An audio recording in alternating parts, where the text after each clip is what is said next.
Betting app ముఠా గుట్టు రట్టు చేశారు విశాఖ పోలీసులు. విశాఖలో తీగలాగితే బెంగళూరులో డొంక కదిలింది. ఆన్లైన్ బెట్టింగ్ నిర్వహిస్తున్న 13 మంది నిందితులను పోలీసులు అరెస్ట్ చేశామని విశాఖ నగర పోలీస్ కమిషనర్ సింకభద్ర బాగ్చి వెల్లడించారు.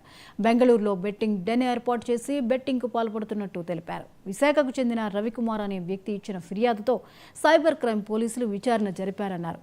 బెట్టింగ్ ముఠాలో అనకాపల్లి జిల్లా కసింకోటకు చెందిన నిందితుడు కీలక పాత్ర వహిస్తున్నట్లు తేలిందన్నారు. బెట్టింగ్ ముఠా సభ్యుల వద్ద నుంచి 57 మొబైల్ ఫోన్లు, 137 బ్యాంక్ పాస్ పుస్తకాలు, 11 ల్యాప్టాప్లు, 132 ఏటీఎం కార్డులు, 4 సీసీ కెమెరాలు, ఒక కౌంటింగ్ మిషన్ స్వాధీనం చేసుకున్నట్టు సిపి తెలిపారు. ఈ ముఠాలో మధ్యప్రదేశ్, జార్ఖండ్, బీహార్, ఛత్తీస్గఢ్ రాష్ట్రాలకు చెందిన వ్యక్తులు ఉన్నట్లు తెలిపారు. అకౌంట్స్ ద్వారా పోతుంది. మధ్యవర్తి అకౌంట్స్ అన్ని అకౌంట్స్ కి మనం మ్యూల్ అకౌంట్ గా చెప్తాము. అది పేరు ఇచ్చాము.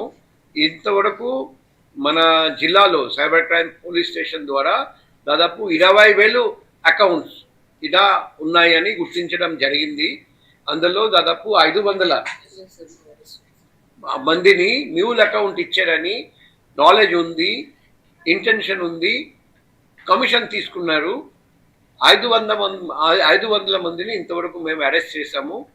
ఎందుకంటే మేము కూడా గుర్తించాము, ఈ mule account holders mule account రెంట్కి ఇవ్వకపోతే చాలా వరకు ఈ సైబర్ క్రైమ్స్ తగ్గిపోతాయి.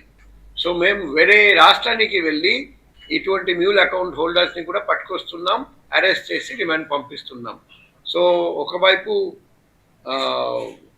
కింగ్ పిన్స్ని గుర్తించి అరెస్ట్ చేయడం, మరోవైపు మ్యూల్ అకౌంట్ హోల్డర్స్ని గుర్తించి అరెస్ట్ చేయడం, రెండు మేము చేస్తున్నాం.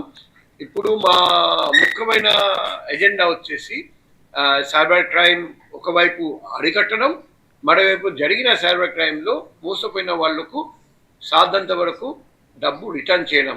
సో ఆల్రెడీ మేము లాస్ట్ 1 yearలో దాదాపు 9 లక్షలు ఎంత రిటర్న్ చేశాము. మోసపోయిన వ్యక్తి అకౌంట్ నుండి మోసగాళ్ళు